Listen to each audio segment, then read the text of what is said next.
حضرت ذوالنون مصری رحمہ اللہ علیہ کہتے ہیں کہ میں ایک مرتبہ کشتی میں سوار تھا کہ کسی کی کوئی چیز گم ہو گئی. جیسے لوگ ایک دوسرے سے دریافت کر رہے تھے، پوچھ رہے تھے ایک دوسرے سے. میں نے ایک حبشی غلام سے پوچھا تو اس نے دریا کی طرف مخاطب ہو کر کہا، اے دریا کی مچھلیوں، میں تم کو اللہ کریم کا واسطہ دے کے کہتا ہوں کہ ہر مچھلی منہ میں جوہر لیے نکل آئے. اس کا کلام ابھی پورا نہیں ہوا تھا کہ تمام مچھلیاں نکل آئیں اور ہر مچھلی کے منہ میں ایک جوہر تھا. مچھلیوں کا نمودار ہونا تھا کہ اس نے اچانک ایک جست لگائی اور وہ نوجوان پانی پہ چلنے لگا اور بار بار کہتا تھا، ایاک نعبد و ایاک نستعین، ایاک نعبد و ایاک نستعین. ہم تیری ہی عبادت کرتے ہیں اور ہم تجھ ہی سے مدد چاہتے ہیں. میں نے دریافت کیا، اے شخص تو کیا عمل کرتا ہے؟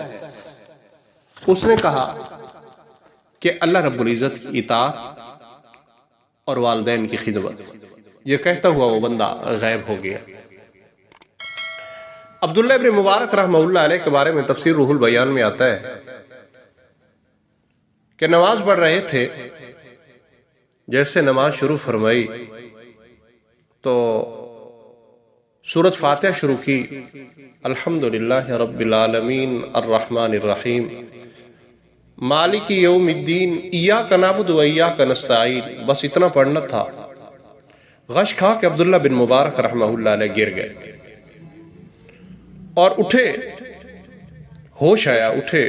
کسی نے پوچھا، حضرت کیا ہوا تھا؟ فرمایا، میں نماز پڑھ رہا تھا، جب میں نے یہ آیت مبارکہ تلاوت کی سورۃ فاتحہ کی، ایاک نعبد و ایاک نستعین، کہ ہم تیری ہی عبادت کرتے ہیں اور تجھ ہی سے مدد مانگتے ہیں، تو مجھے خیال ہے عبداللہ، اللہ رب العزت تجھ سے پوچھ لے کہ دعوت میری عبادت کرتا ہے، دعوت تو مجھ سے مدد کا کرتا ہے، لیکن شکر کیسا تو کرتا ہے، میری چیزیں کھاتا ہے اور میرا شکریہ تو ادا نہیں کرتا، اور پھر نماز میں پڑھتا یہ ہے، عبادت غیر اللہ کی کرتا ہے، یعنی غیر اللہ سے مدد طلب کرتا ہے، تو میں اللہ رب العزت کو کیا جواب دوں گا؟ بس اسی کی وجہ سے میں غش کھا